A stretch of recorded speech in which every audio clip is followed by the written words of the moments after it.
quick interruption here. So it's just I'm just editing this video currently, and I've noticed that I didn't really film anything at Kathmandu airport to kind of show you what the experience is. Just wanted to talk to you about a few points before I'll show you the rest of my travel home.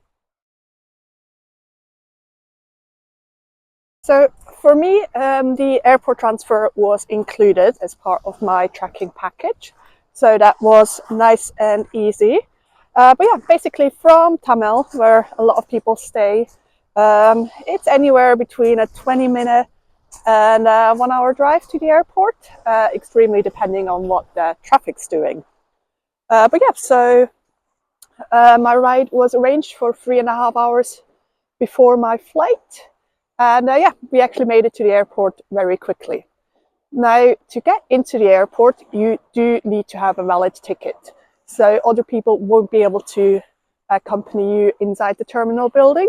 So yeah, you do need to show your ticket, and then you do go through a quick baggage check before entering the terminal. I flew with Vistara. Vistara now actually has been incorporated into Air India, so it's not kind of its own airline anymore. For Vistara, my check-in opened 3 hours before my flight, and that was pretty much bang on when I was there. So yeah, check-in was nice and easy. Now, if you still have spare rupees with you that you have not spent, you do need to exchange them. Well, if you do want to change them back, make sure you do that before you go through security after you check in, because once you go through security, there's no more money exchangers, and you cannot change Nepalese rupees outside of the country. You're planning to come back in the future like I am? Might as well just keep them as well. But yeah, once you've checked in, you go through security, of course. And I don't know why, but for some reason at the Kathmandu airport, there are 2 separate security lines depending on which airline you're flying with. Now, I made sure I was in the right line, but to be completely honest with you, they didn't seem to be checking which airline you're flying to. I mean, you do end up in the same part of the building anyway. But yeah, not sure why they've got 2 separate lines, but that's a bit of a curiosity. Then inside the airport, there's not very much, to be honest. There is like a gift/coffee shop where you can also get a little bit of food. But yeah, that's pretty much it. Now, another thing that I've never experienced. So once the flight was ready for boarding, we were all able to head out to the plane. But yeah, everyone had to go through a manual bag check and pat down before being allowed on the plane. Now, so this was happening literally at the bottom of the stairs up to the plane. And yeah, every single person had their bag opened. You had to answer a couple of questions to make sure you didn't have certain items with you. And then yeah, they did the quick pat down as well. So yeah, I don't know. I've never had that before. I don't know if that happens for all the flights to India or what was going on. But yeah, first time. One final thing I do want to mention. Now, if you're flying via India, if you do not have a visa, you have to have a ticket all the way through. So my ticket was with British Airways. I have a code share agreement with Vistara. So my bag was checked all the way through, and all my flights were on one ticket. So that means you do not have to go through immigration in India. Now, I have heard of people having basically not being allowed on their flight because they had 2 separate tickets. So one, let's say from Kathmandu to New Delhi, and then a separate ticket from New Delhi across to Europe. In that case, you will have to collect your luggage and recheck it. And you can only do that if you have a valid visa. Because yeah, in India, only very, very few countries are allowed a visa on arrival or don't need a visa. So yeah, you do need to arrange that beforehand. But yeah, as I had a through ticket, I didn't need to worry about any of that, and I was able to just go straight to transit security and through. But yeah, now let's properly start that video. Hope you enjoy my long journey back to Scotland.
Well, hello and welcome back to another travel log. I'm sure you can tell I'm back at the airport, so my Nepal adventure is officially over and I'm on my way back home. So to get home, I'm taking a slightly different route than on my way here. So I started in Kathmandu earlier today and had a short flight with Vistara here to New Delhi. I have to say, it was a nice flight, only about an hour and 20, but we even got a little meal and some drinks. And yeah, I was a little bit worried about connecting in New Delhi before. You would just hear all kinds of weird stories and that it's a little bit of a nightmare. But yeah, it was by far the cheapest ticket, so I thought I'd go for it anyway. And having an international transfer here, so far it's not been bad, but it just took a while. So the plane got to the gate at about 7 o'clock and it took me until 8:45 to get through transit security and through to the gates.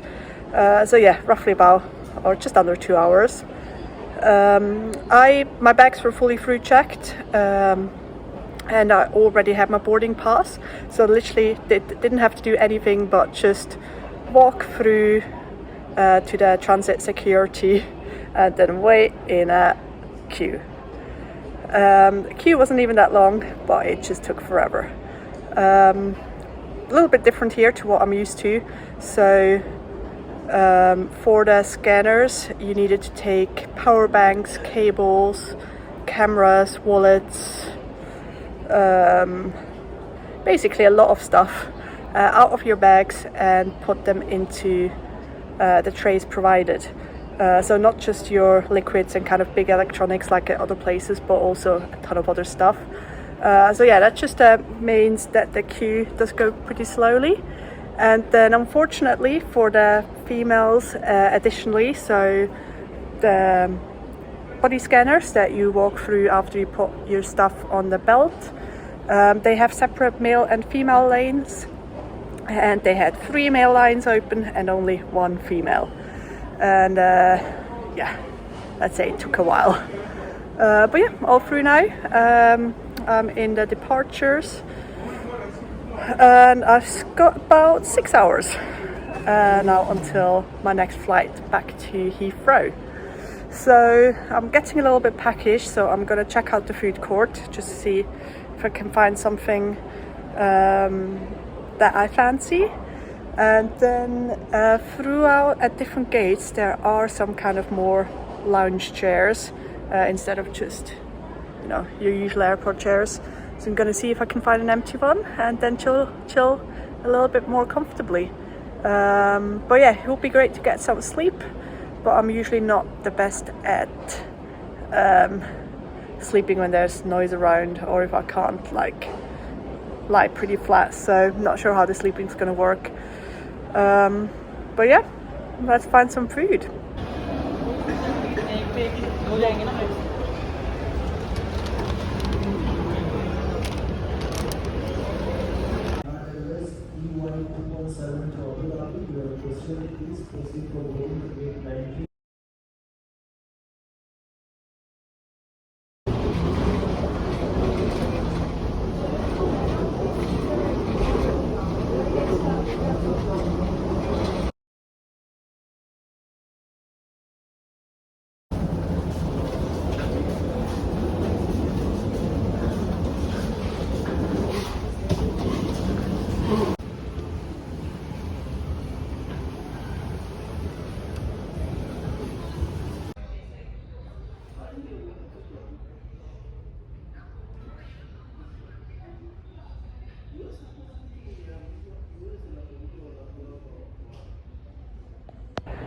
Back chilling at Heathrow Airport.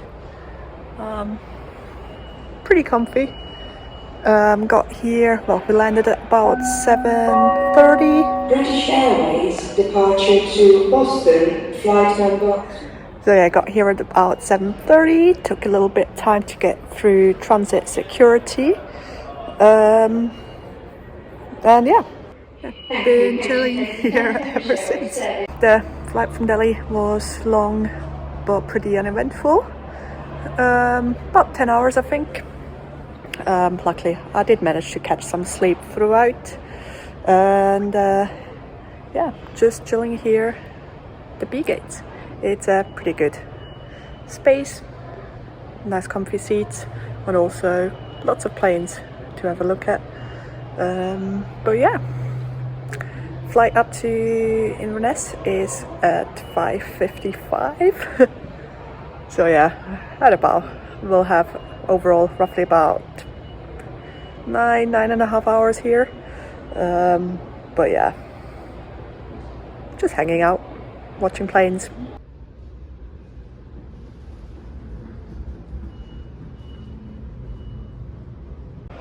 Little tip, as you can see, we've got some nice soft seats. I've not actually laid down for a nap. I'm feeling pretty awake. But yeah, if you do want to lie down, I'm between B46 and B47. Occasionally gets a little bit busier when, you know, planes are boarding at those gates, but in general, been pretty quiet here. Nice spot to lie down. And if anyone's wondering why I've picked a return journey with such long layovers, I didn't quite pick it like this. So yeah, I'm gonna try to pop some screenshots on here of what I originally booked, and fortunately, due to some schedule changes, my return flight looked a little bit different. And I mean, I always had a long layover in Delhi, but turnaround here at Heathrow was supposed to be pretty quick. But yeah, turned into about 10 hours. Not exactly what I've picked, but it wasn't really any good alternatives without paying a lot more. So yeah, that's how it is. Okay, so I was getting pretty sleepy just sitting there on the chair, so I'm back in the trusty walkway.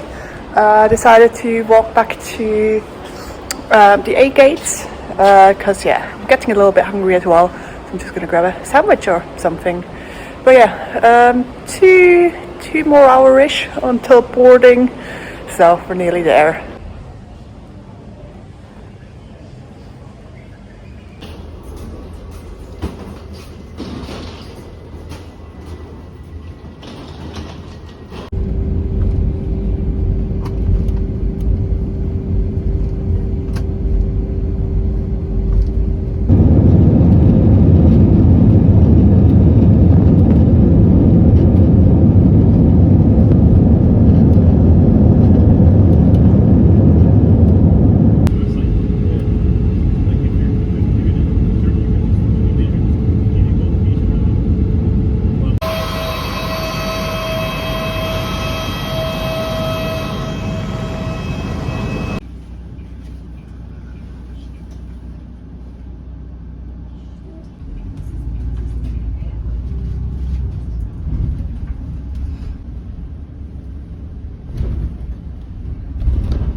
Okay, so that's the last clip I filmed.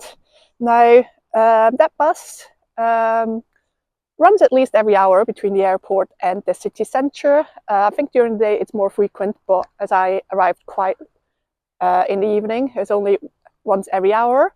And then once I was in the city centre, I was originally planning on taking a bus back to my house. But unfortunately, as I said, buses in Inverness in the evening are just not very frequent. I would have had to wait about 45 minutes for my next bus, and it's a 20-ish minute walk. So even though I did have my big bag, my small bag and everything with me, I decided to do that walk because at that point, I just wanted to get home as soon as possible. But yeah, we did that, got home around 9:30-ish, if I remember correctly. And then I pretty much slept for about 13 hours, I believe. And then I think over 10 hours the night after as well. But yeah, that's it for me. As you can see, I'm definitely back in Scotland. It's just starting to rain. But yeah, I'm out at Canonry Point on the Black Isle at the moment. Just try to get a little bit of fresh air. Because if you believe it, this is the nicest part of the week right now. We've got strong winds and a lot of rain coming for the next few days. So yeah, thought I'd get a little bit of air in today. But yeah, thanks for watching.